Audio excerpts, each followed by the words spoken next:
And I forgot my bag of food. Shit. You know, for how early I was up this morning, I am running really late. But that's actually kind of a good thing. Kind of a good thing. Morning. Good morning. I had a very interesting, I'm in a really good mood. I forgot my food, but I am in a really good mood. I am really charged, and I will tell you why. This whole NaNoWriMo business that I left you with in the last video, fuck it! Fuck it! That was my decision yesterday, the day before. You know, I finished the adaptation of Religiously Roasted, and you know, it needs a detailed rewrite. And I had the first 8 chapters printed, and which is about half of the book, the novella I'm referring to it as. So I've actually finished that. I finished the pencil and paper notation. There are some extra scenes or conversations that I need to add in there to hit the points that I want to hit in the detailed rewrite.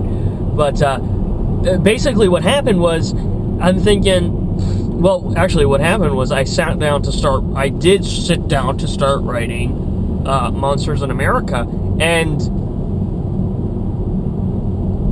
I wrote, I don't know, I mean, I have a working outline, like through a third of a working outline, and I had started writing it like, okay, I'm just going to sit down and start writing the book. And, you know, it just wasn't jiving with me, and I wasn't thinking about it, and I wasn't interested or motivated, and this is part of the problem, you know. I was thinking about it this morning. I'm all like, fundamentally, one of my issues is that I'm an artist looking for a venue. You know, nothing. You know, I'm constantly looking for a venue for my art, for my stories. And what I've traveled very far from, you know, at my core, where I've started, was screenplays. And, you know, and now, I mean, what I'm doing, you know, with Religiously, I'm adapting the screenplays. Disaster Again is an adaptation of a screenplay. These things started as movies. And I think that has been part of the core problem, you know, with sitting and trying to write a book, especially from scratch.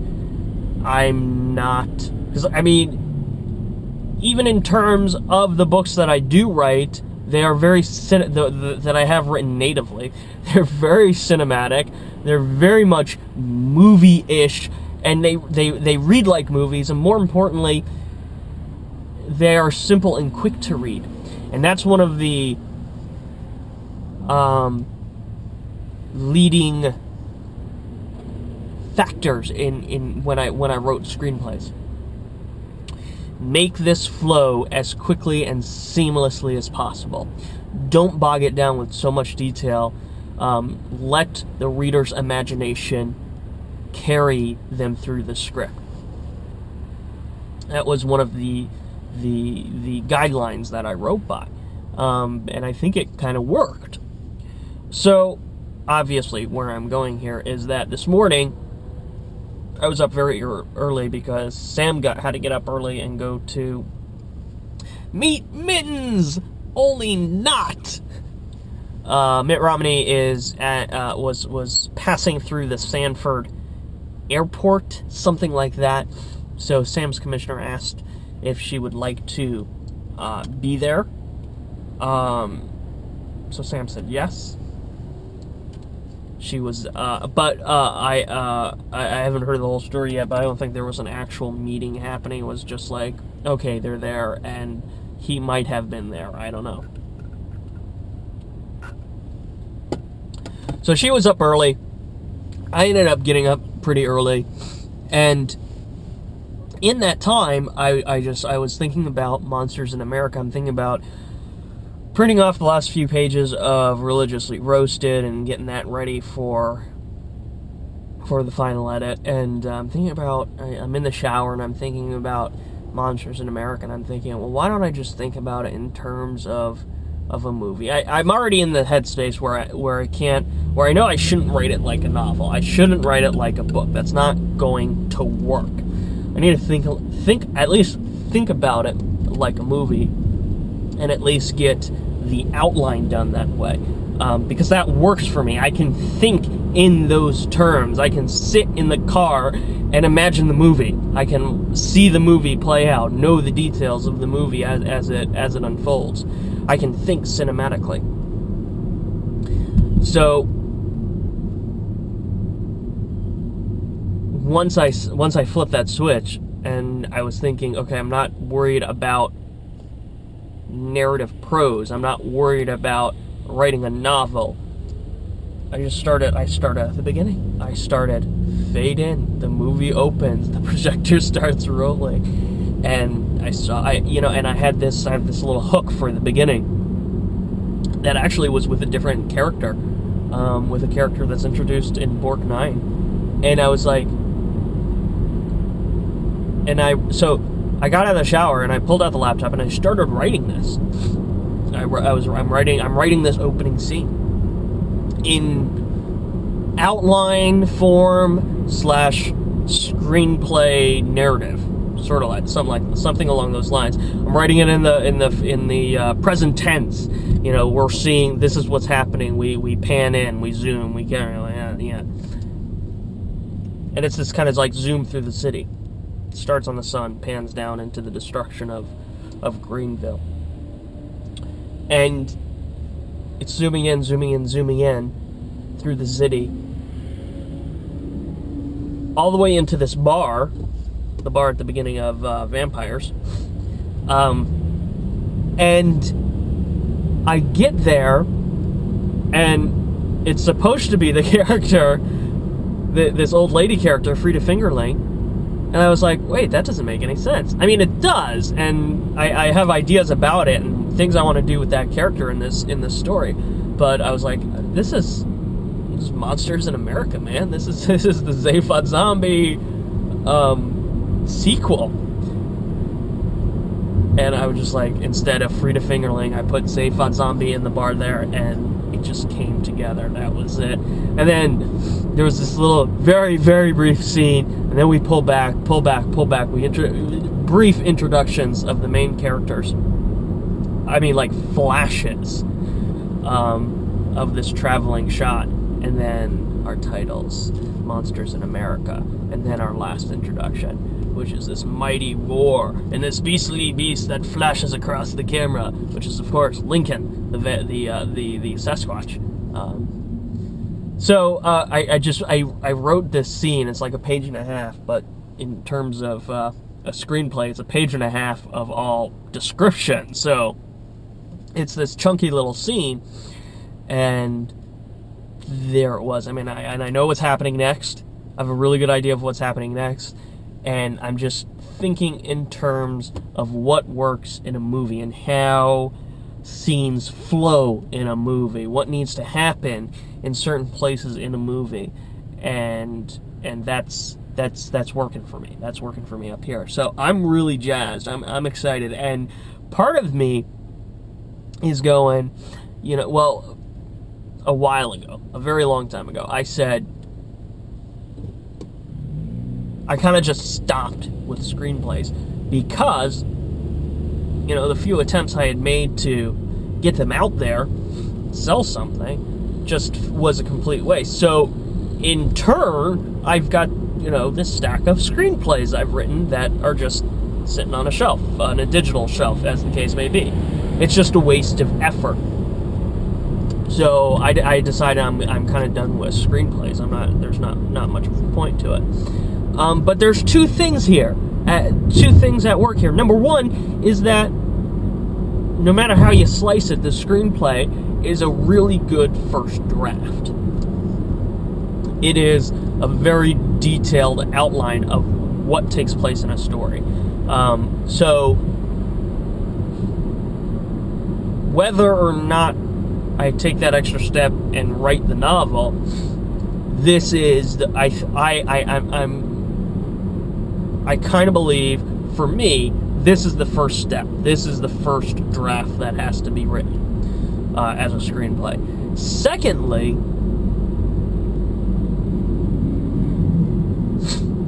I think it might be time that this old mentality about the screenplays needs to be put to bed. I have a feeling. Yes, after a page and a quarter, I have a feeling that this is important, and that Monsters in America is important, and that if there's going to be a screenplay I can sell and get or even just get traction with, I think this is going to be it. I think the timing is right. I think everything else was the shit that I had to get out of the way. I think that I needed to have the backstories of Zaphod and the Zaphod characters and Bork9 and Frida Fingerling. I needed to have those characters in place so that Monsters in America can be that rich, detailed storyline that it needs to be. And I think that for a movie, it'll be really, really fucking awesome. So, yes, there's, is it realistic to have this kind of hope? Probably not. But I think I need this hope. And I think and I'm thinking about people I'm connected with right now. Is it the right people? I don't know. It might be. And even if it's not the right people, maybe they're a connection to the right people. I just feel like this is the right time, and this is what has to be happening right now. So I'm feeling really positive about that. And so NaNoWriMo, a big fuck you. But on the same note, I'm gonna finish off Religiously Roasted and get that out.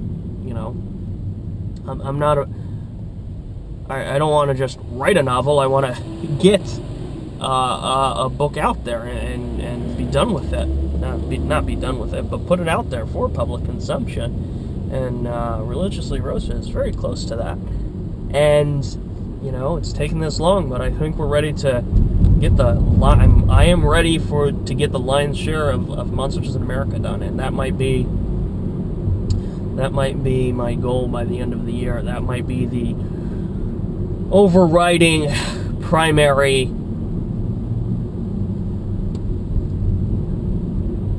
devilness goal. Sounds about right. Yeah. It's gonna be cool. Can you imagine? Might get if I finish the script by January 1. Who knows? Maybe it's sold by February. That could happen. I watched Abraham Lincoln Vampire Hunter, which isn't a terrible film, and conceptually it was kind of fun. Overall it was a fun flick, and then the idea of rewriting the Civil War and Abraham Lincoln's history and all that kind of stuff. I thought it was fun. I never read the book to compare it to, so I won't do that. But I have this belief that if there's these things out there, the movies like that, this is my time. It is. People are ready finally for my kinds of movies, my kinds of storylines. And how great would it be to get the movie out there and all of it? And okay, so the movie gets made, movie goes out, and we already have the books. The books are already in existence. The Explorers of the Unknown books already exist. All this stuff is already out there on a purely independent basis. And we have this great feature film promoting it. And of course, the movie could end up being a pile of shit.